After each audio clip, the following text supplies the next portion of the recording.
I knew it was over the moment I saw the employee spotlight email land in my inbox, bright and shiny with confetti graphics and a pull quote from Tyler, the new innovation director, or whatever title they'd invented for him. "It's an honor to be leading the future of manufacturing," it said. Underneath a photo of Tyler giving a thumbs up in front of my automation system, my whiteboards blurred just enough to avoid legal liability, and my damn ergonomic chair, the one I ordered myself and paid for out of pocket because the company wasn't approving new furniture requests this quarter. Tyler Hoffman, fresh out of some MBA program, son of our CEO David Hoffman. Tyler, who once asked if our manufacturing processes were agile enough for the digital transformation space. Tyler, who just 3 weeks prior asked me to explain what a PLC actually controlled in front of the entire engineering team, and now he was leading innovation. Cute. My name is Thomas Patterson. I'm 57 years old, and I've been building manufacturing systems longer than this kid's been alive. So I sat there in the break room, coffee going cold, blinking at my phone, while everyone else oohed and awed over the announcement like it was the second coming of Steve Jobs. No one said my name, not even a nod. It was like I'd been scrubbed out of the narrative by some over-caffeinated PR intern with a delete key and a grudge.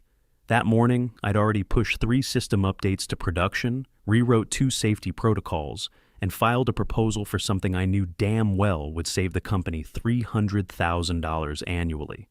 But sure, let's give Tyler the kudos. He's got LinkedIn followers, must be worth more than 22 years of keeping this operation from falling apart. If you're here, by the way, listening, maybe reliving some version of this hell from your own life, do me a favor and hit that subscribe button. I know every channel begs for it, but seriously, 95% of you never subscribe, and it makes our whole team feel like we're screaming into a void lined with unpaid overtime. It really does help us keep dropping these stories, especially the ones they don't want told. Back to Tyler. He arrived like most privileged hires do, late to meetings, early to self-promotion, allergic to actual work. Within 2 days of onboarding, he locked himself out of the system twice and scheduled a blue sky ideation session with a PowerPoint template that looked like it was designed by a kindergartner on Red Bull.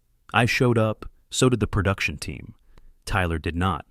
Then came the meetings. The first time they introduced him to the board, I was told to hang back and observe. David, the CEO and Tyler's dad, said with that oily, condescending smile he reserves for employees over 50 who dare speak with confidence, "Just want to see how Tyler gels with the big picture stuff. You're more of a nuts and bolts operator, right? Nuts and bolts operator. The man who literally built the automation system they're now raising funds on. The man who rewrote the entire production architecture during COVID, while the rest of the team took mental health weeks and sent Slack updates from their home offices. But sure, let Tyler gel." I nodded, took notes, and later that night, I pulled down an old binder from the top shelf of my home office. The one with the faded duct tape spine and 3 yellowing dividers. Inside were early blueprints, time-stamped commits, email printouts, all from the months before we officially incorporated, all under my name.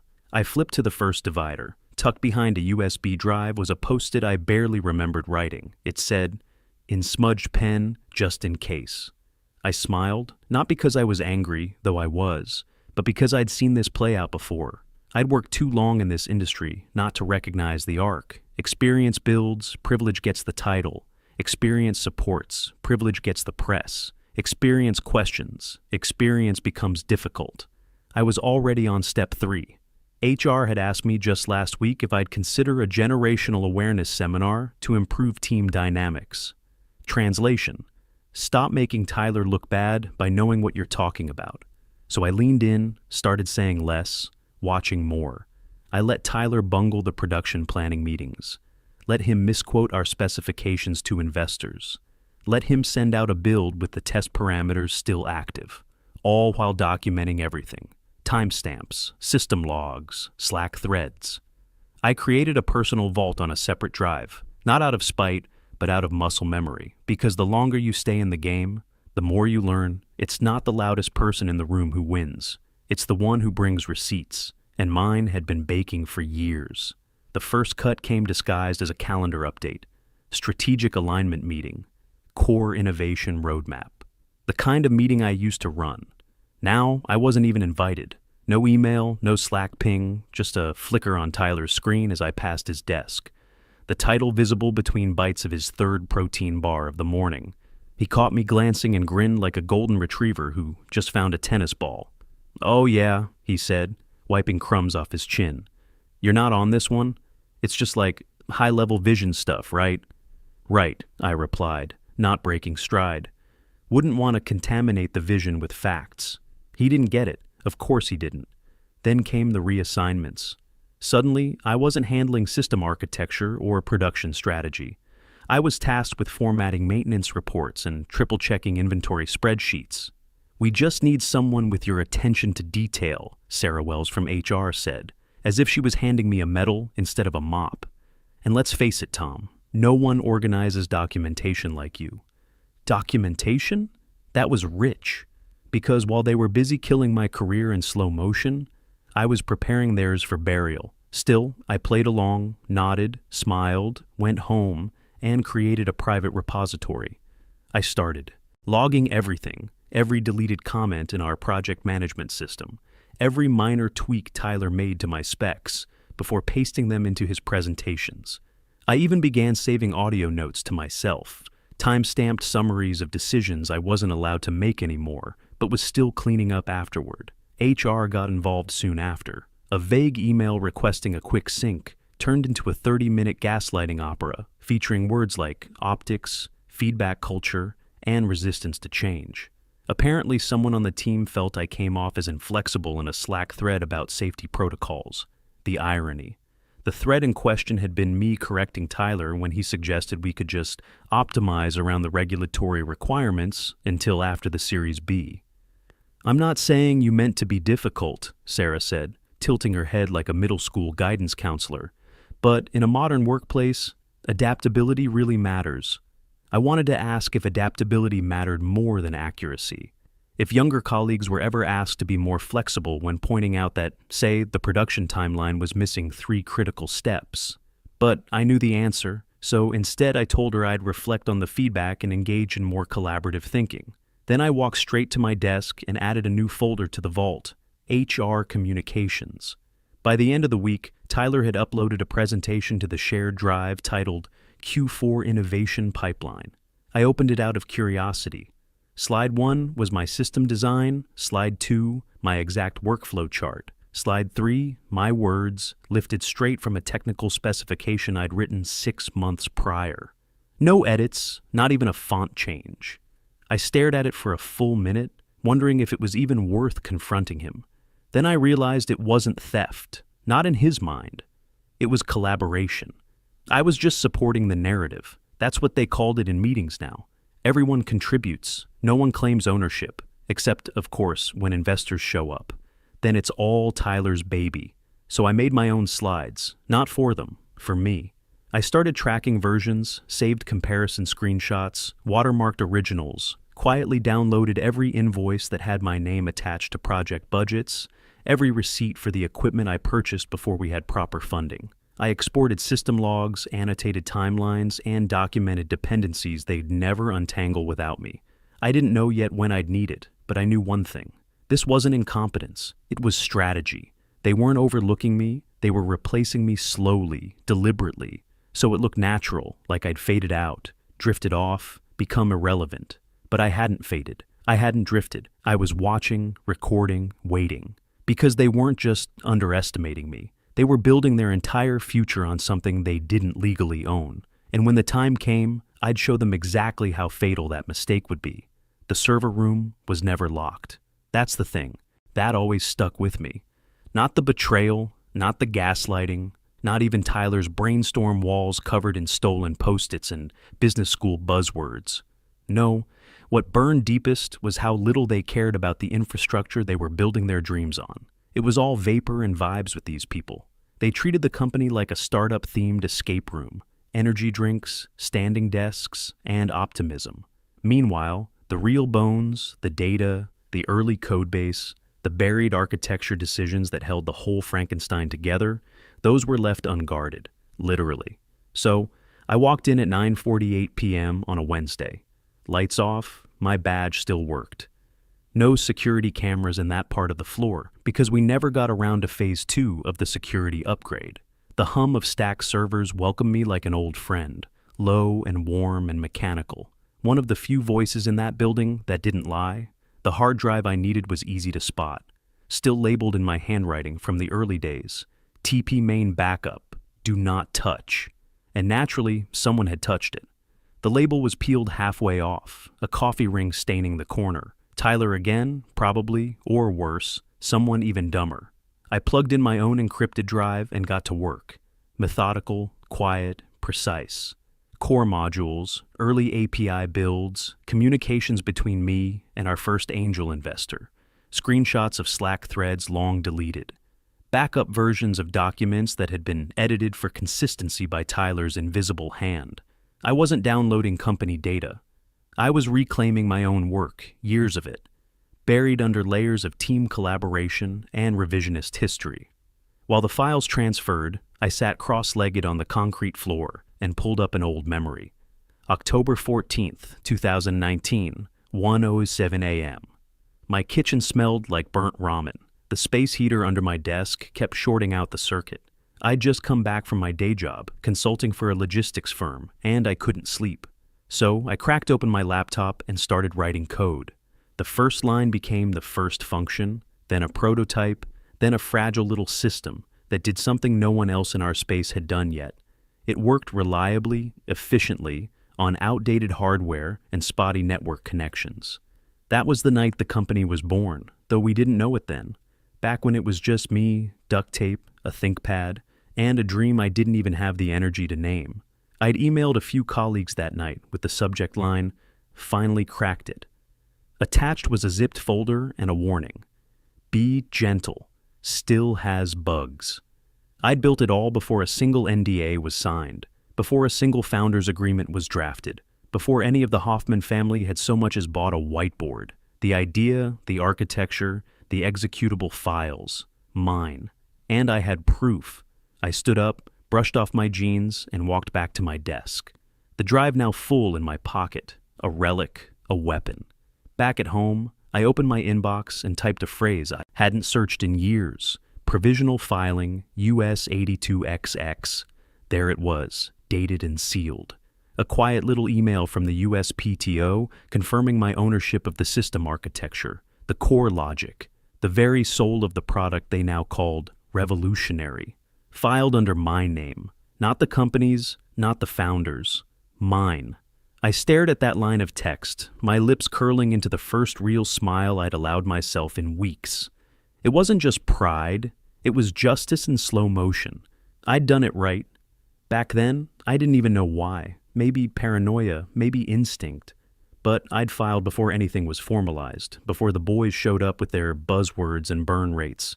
Now, that filing was the quiet bomb ticking beneath their entire valuation. Let them keep their presentations. Let Tyler get his LinkedIn likes and conference panels. Let David sell the fantasy. I had the original blueprint and the receipt. The calendar invite hit my inbox at 7:13 a.m. sharp. Subject: Board Sync, Strategic Investment Review. No context, no prep docs, just a 30-minute block sandwiched between Tyler's innovation recap and some all-hands nobody ever paid attention to. I stared at the subject line for a full minute, coffee in hand, teeth clenched. They don't put strategic investment in the subject line unless someone's getting thrown off the ship. And I already knew who the body was. They just wanted me to show up and play dead. Still, I clicked accept, showered, dressed in the same navy blazer I wore the day we landed our first major client, the one I stayed up 3 nights straight engineering the demo for. Then, I printed exactly 1 page from my personal archive, the patent filing I'd submitted in 2019. I slipped it into a manila folder, not because I planned to use it, just because I wanted something in my hand when the axe dropped. When I stepped into the conference room, the energy was off. Too polished, too pre-coordinated. The kind of silence that only comes from rehearsed betrayal. David greeted me with a smile so tight it looked like it had been surgically attached. The other board members offered nods. Tyler was there, of course, in some limited edition sneakers that probably cost more than my monthly mortgage. Tom, David began, clasping his hands like a priest about to deliver last rites. Thanks for joining on short notice. Wanted to have a quick conversation about company direction. I sat down, opened my notebook, pen ready, pretending I was taking notes instead of counting the seconds until the mask dropped. David cleared his throat. As you know, we're heading into a crucial growth phase, and with that comes necessary adjustments in leadership alignment. We've been doing some thinking about organizational structure, specifically around roles that support versus drive innovation. Tyler nodded solemnly. The kid thought he was being respectful. David continued, "Your contributions have been solid, but frankly your approach is a little too old school for a company moving into the digital transformation space." There it was, word for word, like someone had dared him to say it out loud in 2024. Too old school. I didn't blink, didn't laugh, didn't flip the table, though I thought about it. Instead, I reached into my bag, pulled out my badge, and slid it across the table. No words, no drama, just metal against wood. David blinked, surprised. "So, you understand?" "I understand perfectly," I said, voice level. "Good luck with the transformation." Then I stood. One breath, two. I turned to leave, and no one stopped me. But before I walked out of that conference room for the last time, I took a little detour, back to my desk, back to my keyboard. One shared drive archive had been left untouched in the chaos. They assumed it was just legacy documentation. They always assume. I didn't delete it. That would set off alerts. I just tweaked permissions, just enough to make it inaccessible to everyone but me.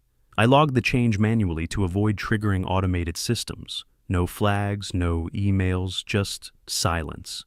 Then I shut my laptop, picked up the photo on my desk, me and the original team, back when we were all broke and hopeful, and slipped it into my bag. Left everything else.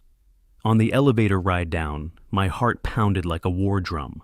Not from fear, not even from rage, from restraint. I could already feel the fire in my chest being replaced by something colder, sharper, something surgical. Because they thought the conference room was the end of the story, that I'd walk out like some bitter ghost, forgotten by next quarter's numbers. What they didn't know was that was just the prologue. 3 days after they escorted me out, legal finally noticed I was gone. The email came in plain text. No pleasantries, no call to check in, not even a fake HR best of luck on your next journey. Just a block of cold corporate speak from a junior counsel I'd never met. "Tom, per your offboarding, please confirm in writing that all proprietary assets, equipment, and intellectual property belonging to Hoffman Industries have been returned or destroyed. No signature, no thank you. No acknowledgement of 22 years of my life turned into lines of code and sleepless nights." I read it twice. Once as the old Tom, who might have still cared, still held out hope they'd realize the mistake. Then again, as the new Tom, the one forged in their dismissals, in their theft of my work, in their smug certainty that I'd fade into silence. I hit reply. "Assets not owned by you have not been returned." That was it. No attachments, no explanations, just enough to make someone in legal sweat through their button-up if they actually read it. But they didn't reply. Not that day, not the next. Silence, like they were hoping I'd go away if they just stopped making eye contact. Classic corporate tactic. Pretend ambiguity is consent. So I leaned into the ambiguity. I let the silence spread like a stain. Meanwhile, I got to work. I pulled up the LinkedIn page for our lead investor, Kenneth Wright, partner at Blackstone Capital, known for his data-driven diligence and quiet interest in IP ownership. Translation: the kind of man who would shake your hand and gut your valuation in the same meeting if your paperwork stank. We'd spoken once, years ago, during our seed round. He remembered me, not because I was loud, but because I asked the one question his team didn't expect. How does your firm handle IP recovery when a founder exits unplanned? His eyebrows had gone up. He'd smiled, slow and curious. You speak like someone who's seen things fall apart. I had. And I remembered the look in his eyes when I asked it. So I sent him a message. Subject: clarification request, IP attribution, short, professional. Just enough to raise an eyebrow without triggering a defensive forward to legal.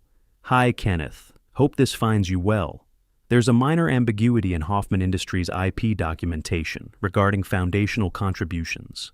Before your team finalizes the Series B package, I'd like to provide clarification. Happy to do a quick sync if helpful. I knew the moment I sent it, he'd bite. These guys don't like surprises, especially not the kind that carry filing numbers and footnotes. Within 3 hours, his assistant replied, "Kenneth has 45 minutes free Friday at 2:30 p.m. Will that work?" Oh, it would work just fine. The next day, I sat on my porch with a fresh copy of the patent filing in my lap, watching the leaves shift in the wind like they were plotting something. My inbox pinged again. Press release draft leaked early. Hoffman Industries set to close 18 millimeters Series B. Flagship product launch slated for Q1.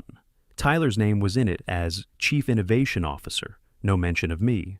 No hint of the years I spent building the foundation they were standing on. But I didn't feel rage this time. I felt ready. Because the fuse was lit. The dominoes were lined up. And Kenneth Wright wasn't just going to hear my side. He was going to see the folder, the filings, the contracts. The folder started as a joke, just a slim manila envelope I labeled "in case of fire," and shoved into my bag like it was nothing. But over the next few days, it thickened like a bruise. I spent my mornings in a quiet corner booth at Murphy's Diner, a place where the coffee tasted like regret and the Wi-Fi password was still password 123. Nobody asked questions there. The notary met me on a rainy Thursday, mid-40s, smelled like peppermint and toner, didn't ask why I needed half a dozen documents certified, or why some of them included time-stamped screenshots of commit histories. She just checked my ID, clicked her little metal stamp, and slid everything back with a nod. Each page went into the folder like a brick being laid in a foundation no one else knew existed. First, the patent filing, stamped, signed, foundation of it all. Then the original blueprints drawn by hand, scanned, and annotated in the margins with notes I hadn't looked at in years. QA fixes. Tyler doesn't get this. That one made me laugh. Next, the architecture diagrams, still in their original CAD files, watermarked with my initials and the old timestamp from before the Hoffmans ever picked a company name. Then came the Slack exports, the emails, meeting notes where I'd flagged potential IP confusion, and the passive-aggressive replies from leadership brushing me off with phrases like, "not a priority this sprint." And finally, I printed a single page from an old startup legal guide. The clause was buried in Section 14. In the absence of a formal assignment agreement, intellectual property developed prior to incorporation remains the property of the individual creator. I highlighted it, folded it, slipped it into the very front of the folder like a bookmark soaked in gasoline. That evening, my phone buzzed. Subject: Q4 board meeting, investor presentation, location, 16th floor conference room, time, Friday, 3:00 p.m. Organizer, Kenneth Wright's assistant. No explanation, no CCs, no agenda attached. They didn't invite me. Of course not. I wasn't supposed to be in the room. That calendar event was a leak. Quiet, deliberate, a hint. They were going to show off the product. Try to seal the 18-minute deal. Use my work, my code, my diagrams, my architecture as props in a theater of deception. And Kenneth? He'd seen just enough to know something didn't smell right. He wanted me to walk in, not to talk, to detonate. The elevator ride to the 16th floor was silent, save for the soft hum of overhead lights and the low static buzz of my own pulse. I could feel the weight of the folder pressing against my palm like a living thing. Not fear, not even anger anymore. Just gravity. The kind that settles in your bones when you know, without question, that you're holding the end of someone else's fantasy. The conference room was already open. They were mid-presentation, voices elevated in that strained, cheerful cadence people use when they're pretending to believe their own pitch. Tyler stood at the head of the table, sleeves rolled, sneakers gleaming, voice cracking slightly as he said something about leveraging automation efficiency at scale. A screen behind him showed my interface. Live demo, complete with the startup animation I designed on a Sunday in 2021 after skipping football to debug a sensor calibration issue. Nobody noticed me at first. I slipped in and stood quietly by the glass wall, watched them dance. Kenneth Wright sat 3 seats from the head, pen resting on his notepad, unreadable expression frozen into place. Then David saw me. The CEO's brow tightened like a drawstring garbage bag. His mouth twitched into a smile so sharp you could have shaved his ego with it. "Well, well," he said, loud enough to draw attention. "Surprised to see you here, Tom. Missed the spotlight already?" I stepped forward, calm, slow, folder in hand. "I thought the investors might want this," I said, simply placing the manila folder directly in front of Kenneth. David scoffed. "We're in the middle of something, Tom." "I know," I replied. "So is this." Tyler looked confused, which wasn't unusual, but now it was contagious. A few of the other board members leaned forward, eyeing the folder like it might start ticking. Kenneth didn't say a word. He just opened it. The first thing he saw was the clause, Section 14, highlighted in fluorescent yellow. Then came the blueprints, the diagrams, the time-stamped emails, the licensing agreement, the notarized filing, the signature, the patent number. With each page, his face cooled another degree, not in shock, but in recognition. In inevitability. I stood still, hands clasped in front of me, unmoving. David leaned toward Kenneth, trying to read upside down. "What is that?" Kenneth finally spoke, voice quiet but razor-edged. "You don't own this technology?" A beat passed. "Then who did you just fire?" Nobody breathed. Tyler's lips parted like he was about to ask a question, then closed again. His hand, I noticed, had started to shake. David said my name. Sharper this time. "Tom!" But I was already turning. "No need to finish," I said over my shoulder. "The folder does it for me." And then I walked out, footsteps echoing softly against the hardwood, while behind me the room erupted, not into shouts, not yet, but into scrambling, whispered curses, paper rustling like panic wearing a tie. I didn't look back, didn't need to, because 3 months later, Kenneth Wright's firm pulled out of the Series B. 2 weeks after that, the other investors followed. Tyler's LinkedIn now lists him as seeking new opportunities. David had to lay off half the engineering team to keep the lights on. And me, I'm consulting now. Funny thing about owning the patent to a revolutionary manufacturing system, turns out a lot of companies want to license it. For the right price, of course. Thanks for watching, you corporate warriors. Hit that subscribe button. Unless you're my old boss, then you're on your own.